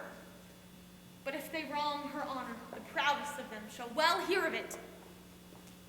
Pause a while, and let my counsel sway you in this case. Your daughter here the princes left for dead. Let her a while be secretly kept in, and publish it that she is dead indeed. And on your family's own monument hang mournful epitaphs, and do all rites that appertain unto a burial. What shall become of this? What will this do?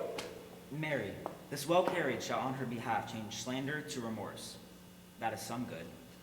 She dying, as it must so be maintained, upon the instant she was accused, shall be lamented, pitied, and excused of every hearer. So will it fare with Claudio. When he shall hear she died upon his words, the idea of her life shall sweetly creep into his imagination, and every lovely organ of her life shall come apparelled in more precious habit than when she lived indeed. Then shall he mourn, and wish he had not so accused her, no, though he thought his accusation true. Let this be so, and doubt not but success will fashion this event in better shape than I can lay it down in likelihood. Signor Leonato, let the friar advise you, and although you know my inwardness and love lay with the prince and Count Claudio, yet, by mine honor, I will deal in this as secretly and as justly as the soul should with the body. Being that I flow in grief, the smallest twine may lead me. 'Tis well consented. Presently away. Come, lady, die to live. This wedding day is perhaps but prolonged. Have patience and endure.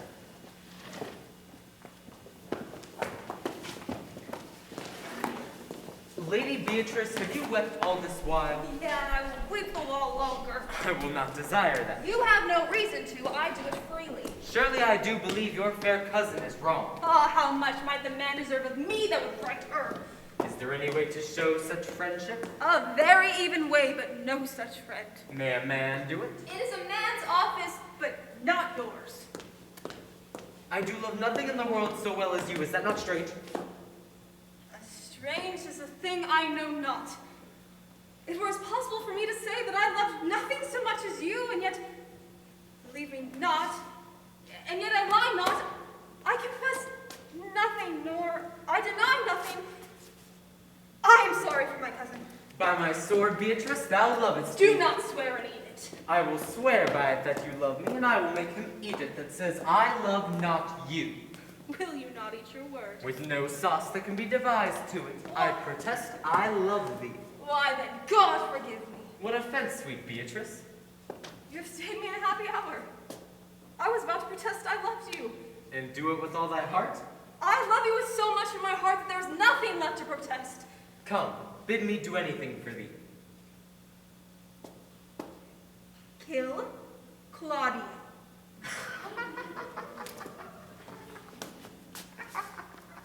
Not for the wide world. Kill me to deny it. Farewell. Tarry, sweet Beatrice. I am gone, though I am here. You have no love in you, I pray you. Just let me go. Beatrice. In faith I will go. We'll be friends first. You dare be easier be friends with me than fight with mine enemy. Is Claudio thine enemy? Is he not approved in the height of a villain that hath slandered, scored, dishonored my kinswoman? Oh, that I were a man, would bear him in hand and to take hands and then with public accusation, uncovered slander, unmitigated rancor. Oh God, that I were a man, I would eat his heart in the marketplace. Hear me, Beatrice. Talk with a man out a window of proper sweet. Nay, but Beatrice. Sweet hero, she is wrong, she is slandered, she is undone. Beatrice. Princes and counties, a goodly testimony is sweet. Gallant, oh God, that I were a man for his sake, or that I had any friend that were a man for my sake. But manhood is melted into courtesies. He is now as valiant as Hercules that only tells a lie and swears it. I cannot be a man with wishing. Therefore I should die a woman of grieving. By this hand, Beatrice, I love thee. Do it in some other way than by swearing by it. Think you in your soul that Count Claudio hath wronged Hero? Yeah, as much as I have a thought or a soul. Enough. I am engaged. I will challenge him. And so I leave you. By this hand, Claudio shall render me a dear account. As you hear of me, so think of me. Go, comfort your cousin. I must say she is dead. And so, farewell.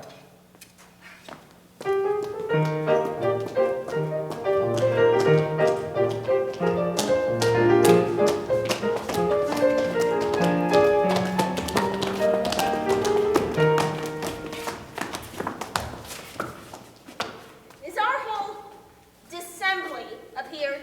Oh, a stool and cushion for the sexton.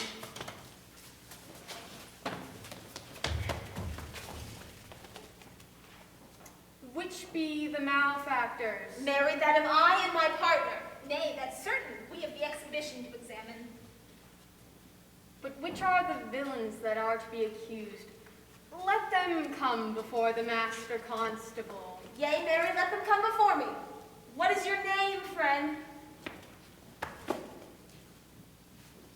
Baraccio. Pray, write down Baraccio. And yours, Sir Ralph? I am a gentleman, sir, and my name is Conrad. Pray, write down Master Gentleman Conrad. Masters, do you serve God? Yea, sir, we hope.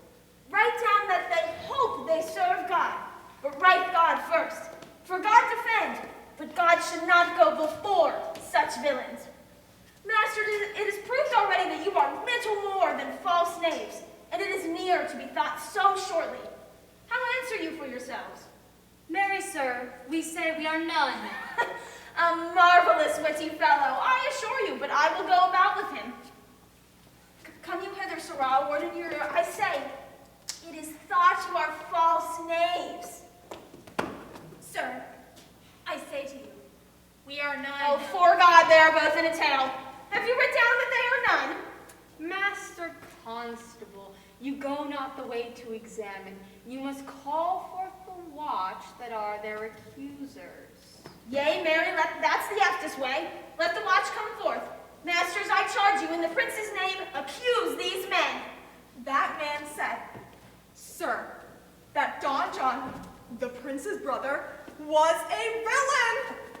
Flat perjury to call a prince's brother villain. Master Constable. Pray thee, fellow, peace. I do not like thy look. What I promise thee. What heard you him say else? Mary, that he had received 1,000 ducats from Don John for accusing Lady Hero wrongfully. What flat burglary, if ever was committed? Yea, by mass that it is. What else, fellow? And that Count Claudio did mean, upon his words, to disgrace Hero before the whole assembly and not marry her. Oh, thou villain! Thou shalt be condemned into everlasting redemption for this. What else? This is all. And this is more, masters, than you can deny. Prince John is this morning secretly stolen away. Hero was in this manner accused, in this very manner refused, and upon the grief of it, suddenly died. Master Constable, let these men be bound and brought to Leonato's. I will go before and show him their examination. Come, let them be opinioned. Let them be in the hands. Off, coxcomb! Oh, God's my life, where is the sexton? Let him write down the prince's officer coxcomb. Oh, find them, thou naughty varlet. Away! You are an ass. You are an ass. Dost thou not suspect my place? Dost thou not suspect my years? Oh, that I were writ down an ass. But masters, remember that I am an ass. Though it be not written down yet, forget not that I am an ass. Oh, no. Thou villain, thou art full of piety, as it shall be proved upon me by good witness. I am a wise fellow, and which is more an officer, and which is more a householder, and which is more as pretty a piece of flesh as any is in Messina, and one that knows the law go to, and a rich fellow enough go to, and one that hath had losses, and 2 gowns and everything handsome about him. Bring him away, that I were writ down an ass. Come, neighbor.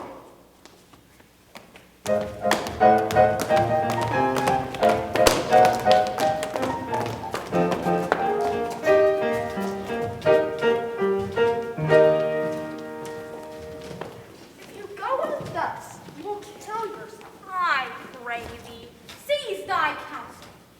Bring me a father that so loved his child, whose joy of her is overwhelmed like mine, and bid him speak of patience. Measure his woe, the length and breadth of mine, and let it answer every strain for strain. Bring him to me, and I of him will gather patience. But there is no man, for brother men can comfort that grief which they themselves do not feel, but in tasting it, that comfort turns to passion. So, bring me no comfort. My griefs cry louder than advertisement. Married to men from children, nothing differ. I pray thee, I will be flesh and blood. There was never yet philosopher that could endure this toothache properly. Yet spend not all the harm upon yourself. Make those that do offend you suffer too. There thou speakest reason. Nay, I will do so. My soul doth tell me hero is beloved. And that shall the prince know, and that shall Claudio know, and all those that so wrong her. Here comes the Prince and Claudio hastily. Good den, good den. Good day to both of you. Hear me, my lords. We have some haste, Leonato. Some haste, my lords. Well, fare you well, my lords. Art thou so hasty now? Nay, do not quarrel with us, good old man. If he could right himself with quarreling, some of us would lie low. Who wrongs him? Thou wronged me. Thou dissembler, thou never lay thy hand upon my sword. I fear thee not.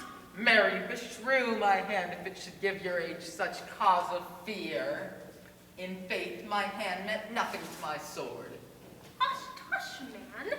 Never fleer and jest at me. I speak not like a dotard, nor a fool. Thou hast wronged mine innocent child, that I am forced to, and with gray hair and bruise of many days, do challenge thee to the trial of a man. Thou hast wronged mine innocent child. Thy slander has gone through and through her heart, that she lies buried with her ancestors. You speak not right, old man. My lord, I'll prove it on his body if he dare. Away, I will not have to do with you. Thou hast wronged mine innocent child. If thou shalt kill me, thou shalt kill a man. He shall kill two of us in men indeed, but that's no matter. Let him kill one first.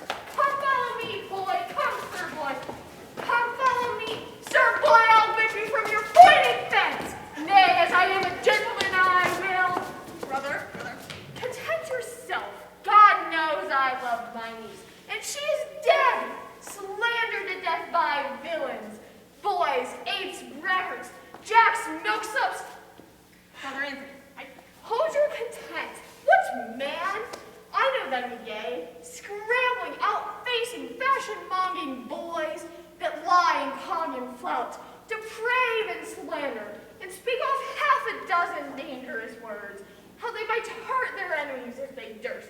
And this is all. Brother Anthony, come, 'tis no matter. Let you not meddle. Let me deal in this. Gentlemen both, we will not wake your patience. My heart is sorry for your daughter's death. Upon my honor, my brother and I accused her of nothing but what was true and very full of proof. My lord, I will not hear you. no? Come, brother, away. I will be heard. And shall, or some of us will smart for it.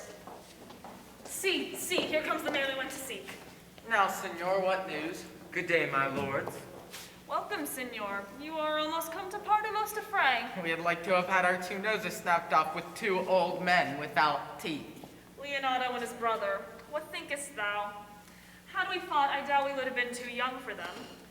In a false quarrel, there is no true valor. I came to seek you both. We have been up and down to seek thee, for we are high-proof melancholy, and would fain have it beaten away. Wilt thou use thy wit? It is in my scabbard. Shall I draw it? Dost thou wear thy wit by thy side? Never any did so, though very many have been beside their wit. I bid thee draw as we do the minstrels, draw to pleasure us. As I am an honest man, he looks pale. Art thou sick or angry? What courage, man! What though care killed a cat, thou hast mettle enough in thee to kill care. Sir, I pray you choose another subject. By this light he changes more and more. I do say he be angry indeed. If he be, he knows how to turn his girdle. Shall I speak a word in your ear? God bless me from a challenge. You are a villain, I jest not. And I will make good how you dare, when you dare, and with what you dare. Do me right, or I will protest your cowardice. You have killed a sweet and innocent lady, and her death shall fall heavy upon you. Let me hear from you. Well, I will meet you, so I may have good cheer. What? A feast? A feast? Sir, your wit ambles well. It goes easily. I'll tell thee how Beatrice praised thy wit the other day. Thou hadst a fine wit, said I. True, said she, a fine little one. No, said I, a good wit, a great wit. Right, said she, a great gross one. No, said I, a good wit. Just, said she, it hurts nobody. And then did she, an hour together, thus proclaim that thou wast the properest man in Italy. For the which she wept heartily, and said she cared not.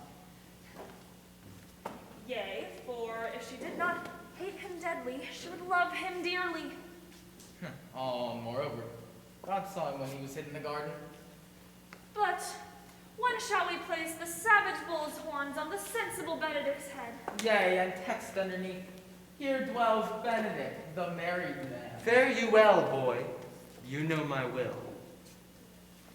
I will leave you now to your gossip-like humor, which you break as braggarts do their blades, which, God be thanked, hurt not. My lord, for your many courtesies, I thank you. I must discontinue in your company. Your brother John has fled from Messina. You among you have killed a sweet and innocent lady. As for my lord Lackbeard there, he and I shall meet. And until then, peace be with him. He is in earnest. In most profound earnest, and I'll warrant you for the love of Beatrice. And hath challenged thee. Most sincerely. But soft you, let me be. Did he not say that my brother was fled? Come, if justice cannot tame you, she shall ne'er weigh more reason than her balance. Nay, you must be looked to. How now? Two of my brothers been bound. Baraccio one. Hearken after their offense, my lord. Officers, what offense have these men done? Marry, sir, they have committed false report. Moreover, they have spoken untruths. Secondarily, they are slanderers. Sixthly, and lastly, they have belied a lady. Thirdly, they have verified unjust things. And to conclude, they are lying knaves. First, I ask thee what they have done. Thirdly, what is their offense? Sixth and lastly, why they are committed, and to conclude, what you lay to their charge. Rightly reasoned and in his own division. Masters, who have you offended that you are thus bound to your word? This learned constable is far too cunning to be understood. What is your offense? Sweet prince, let me go no farther to mine answer. Do you hear me, and let this count kill me?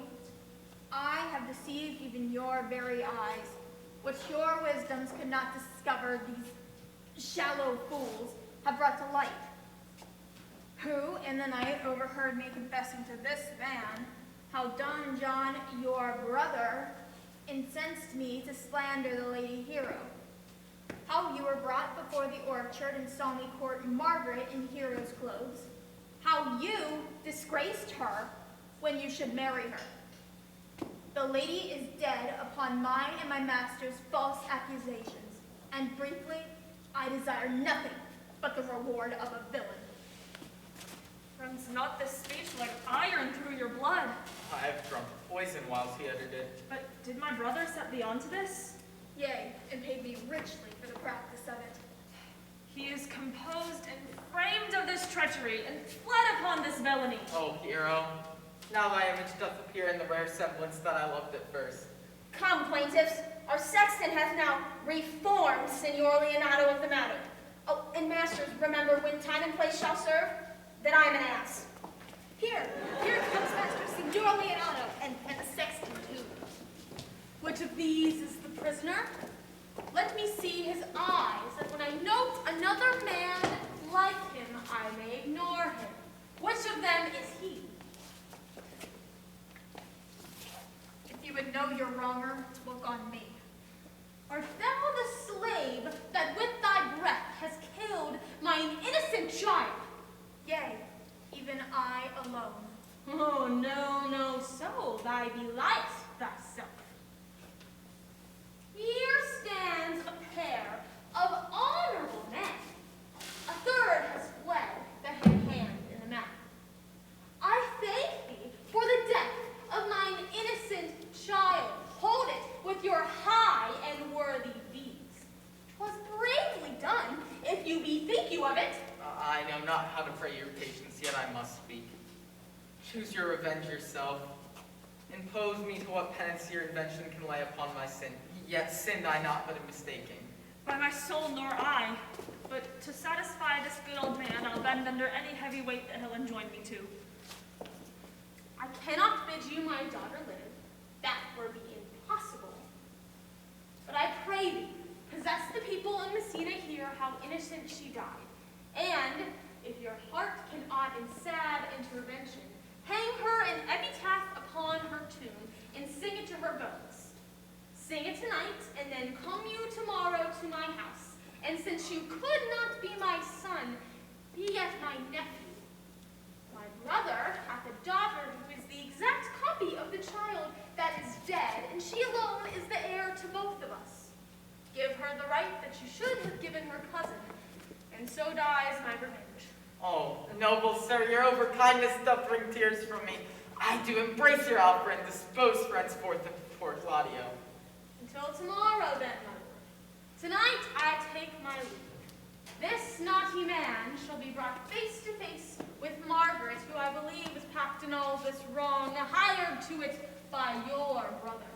No, by my soul she was not, nor knew not what she was doing when she spoke to me, but has always been just and virtuous in anything that I do know her by. Moreover, sir, which is not under plain white and black, this plaintiff here, the offender, did call me ass, and I beseech you, let it be remembered and his punishment. And the watch talk of one deformed, who wear a lock in his ear and a key hanging by it, who borrows money in God's name, that which he hath used so long and never repaid. And I pray you, examine him upon that point. I thank thee for thy care and honest pains. You speak like a reverend and most thankful youth, and I praise God for thee. There's for thy pains.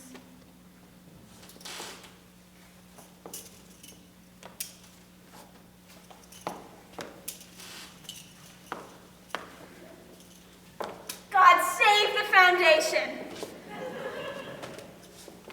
Go. I discharge thee of thy prisoner, and I thank thee. I leave an errant knave with your worship, which I beseech you to correct yourself for the example of others. God, keep your worship. I wish your worship well. God, restore your worship to health. I humbly give you leave to depart. And if a merry meeting may be wished, God prohibit it. Come, neighbor. Until tomorrow, my lords, farewell. Farewell, my lords. We look for you tomorrow. We will not fail. Tonight I'll mourn with Hera. Bring you these fellows on. Tonight we'll talk with Margaret on how her acquaintance grew with this lewd fellow.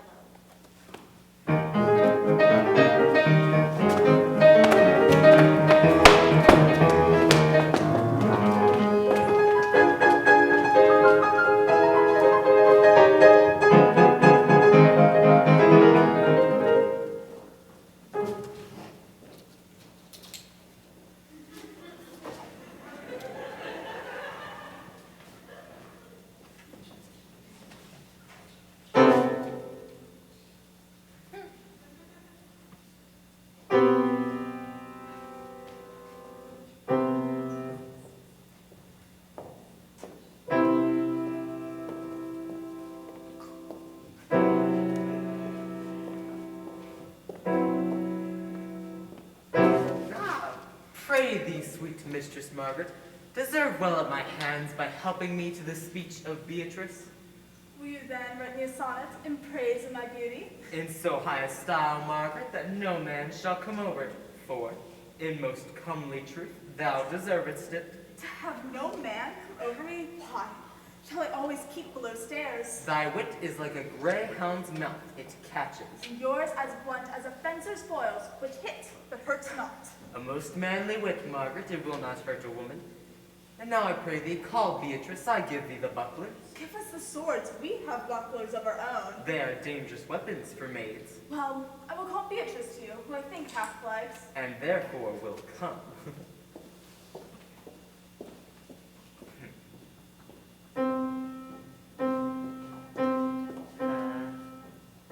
The God of love,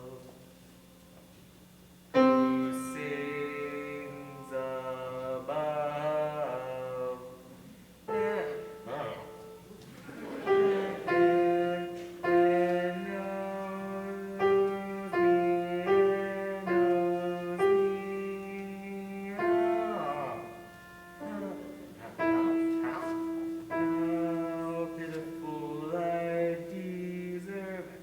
I mean in singing, but in loving. Leander, the good swimmer. Troilus, the first great employer of panders. And all those other quondam carpet mangers whose names yet run smoothly in the road of a blank verse. They were never so truly turned over and over than my poor self in love. Mary, I cannot show it in rhyme, I have tried. I can find no rhyme for lady but baby. An innocent rhyme. For scorn, horn, a hard rhyme. For school, fool, a babbling rhyme. Very ominous endings. No, I was not born under a rhyming planet, nor can I woo in festival terms.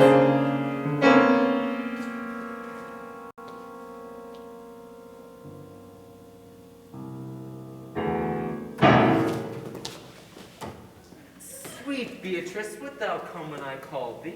Yea, Signor, and I depart when you bid me. Oh, stay but till then. Then is spoken, farewell. Although, ere I go, let me know what hath passed between you and Claudia. Only foul words, and thereupon I will kiss thee. Foul word is but foul wind, and foul wind is but foul breath, and foul breath is noisome. Therefore I shall depart unkissed. Thy wit is so forcible, it forced the right word out of its right sense.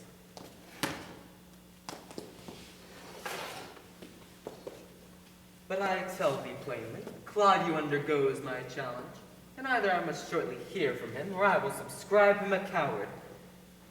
And now I pray thee, tell me, for which of my bad qualities did thou first fall in love with me? Oh, for them all together, which maintained so politic a state of evil, that would not let any good parts intermingle with them. Yeah, for which of my good parts did you first suffer love for me? Suffer love, a good epithet. I suffer love indeed, for I love against my will. I think, alas, poor heart, if you spite it for my sake, I will spite it for yours. But I will never love that for which my friend hates. Thou and I are too wise to woo peaceably. And now I pray thee, tell me, how doth your cousin? Very ill. And how doth you? Very ill too. Serve God, love me, and men. There I will leave you too, for here comes one in haste. Madam, you must go to your uncle, yonder spoil at home, for it has been proven my lady hero hath been falsely accused, Princes and Claudio mightily abused, and Don John is the author of all that is fed and gone. Will you come presently? Will you come hear this news, Signor? I will live in thy heart, die in thy lap, and be buried in thine eyes, and moreover, I will go with thee to thy uncle's.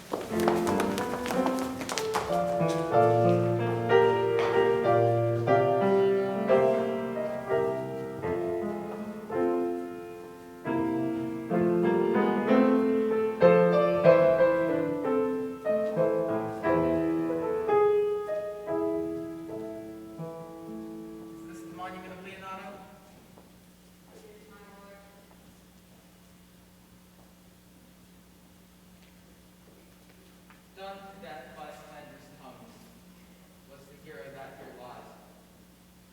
Death and care done for wrongs gives her fame that never dies.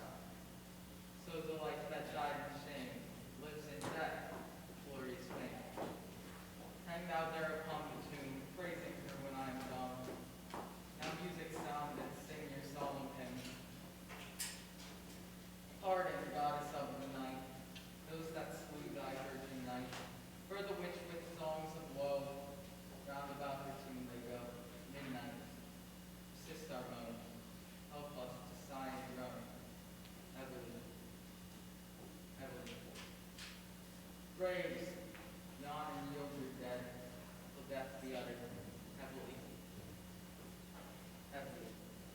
Now, unto thy bones, good night.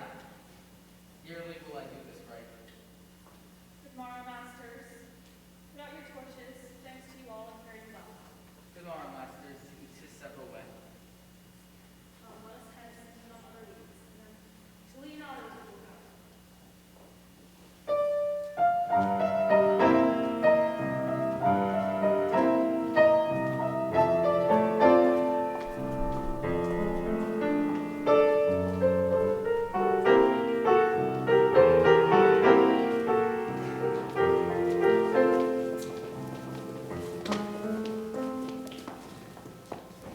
Did I not tell you she was innocent?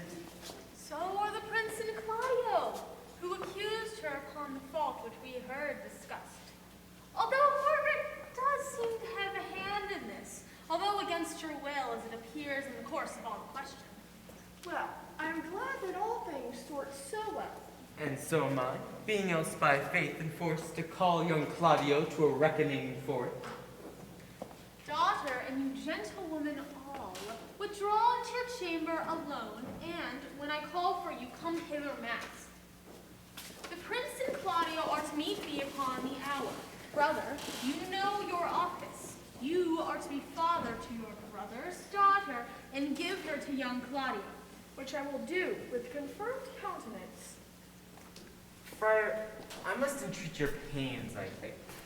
To do what, Signor? To bind me, or undo me one of those... The truth is, good Signor, your niece regards me with an eye of favor. An eye given to her by my daughter, it is very true. And I, with an eye of love, requite her. The sight whereof gained from myself, the prince, and Claudio. But what's your will? Your answer, sir, is enigmatical. But for my will is that your goodwill may stand with ours.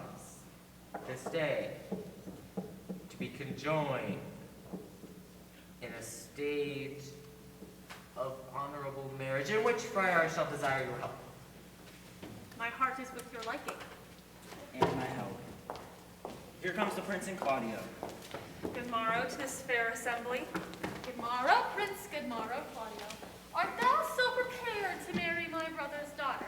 I'll hold my mind. Brother, fetch thy daughter. Here's the friar ready. Benedict, what's the matter? That thou hast such a February face, so full of frost, of storm, of cloudiness? I think he thinks upon the savage bull. Tush, fear not, man. We'll tip thy horns with gold. Here comes other reckonings.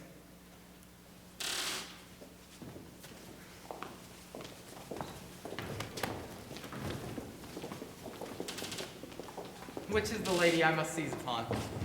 The same as she, and I do give you her. Why then, she's mine. Sweet, let me see your face. Not till you take her hand before this friar and swear to marry her. Give me your hand before this holy friar. I am your husband if you like of me. And when I lived, I was your other wife. And when you loved, you were my other husband. Another hero! One hero died, defiled, but I do live. And surely as I live, I am a maid. The former hero! The hero that is dead! Ow! While she died, her slander lived. All this amazement can I qualify. Once the holy rites have ended, I will tell you all largely of the fair hero's death. Meanwhile, to the chapel let us presently. Now, sweet and dear friar, which is Beatrice? I answer to that name. What is your will? Do you not love me? Why, no, no more than reason. Why, then, your uncle, the Prince, and Claudio were deceived, for they swore you did. Do not you love me? Troth, no. No more than reason. Why then my cousins Margaret and Ursula are much deceived? For they did swear you did. 'Tis no such matter. Then you do not love me? Why, no more than friendly recompense. Niece, I could have sworn you loved the gentleman. And always sworn upon it that he loves her, for here's a paper. Here's a paper written in his hand, a halting sonnet of his own pure brain, fashioned to Beatrice. And here is another, written in my had stolen from her pocket, containing affection unto Benedict.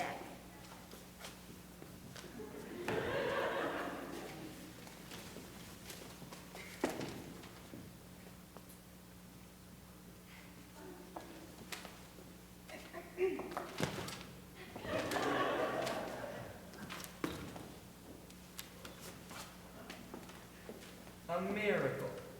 Here's our own hands pitted against our hearts. Come, I will take thee. But, on mine honor, I take thee for pity.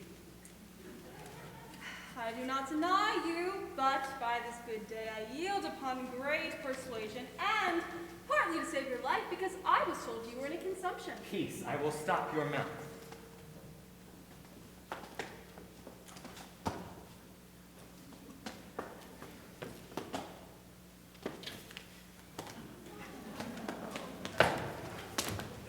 Tell me, how dost thou, Benedict the married man? I'll tell thee what, Prince. A college of witchcrafters cannot flout me out of my good humor. Do you think I care for a satire or an epigram? No. Since I do purpose to marry, I shall say nothing that the world can say against it. And therefore, never flatter me for what I have said, for man is a giddy thing, and this is my conclusion. For thy part, Claudio, I have thought to have beaten thee. But as thou art likened to be my kinsman, live unbruised and love my cousin. I well hopes thou would have denied, Beatrice, that I might have cudgeled thee out of thy single life. Come, come, we are friends. And now, let's have a dance ere we are married. We may lighten our own hearts and our wives' heels. We'll have dancing afterward. First, of my word, Prince, thou art sad. Get thee a wife. Get thee a wife. Strike up, pipers. My lord, your brother John is ta'en in flight and brought with armed men back to Messina. Think not on him till tomorrow. I'll devise thee brave punishments for him. Strike up,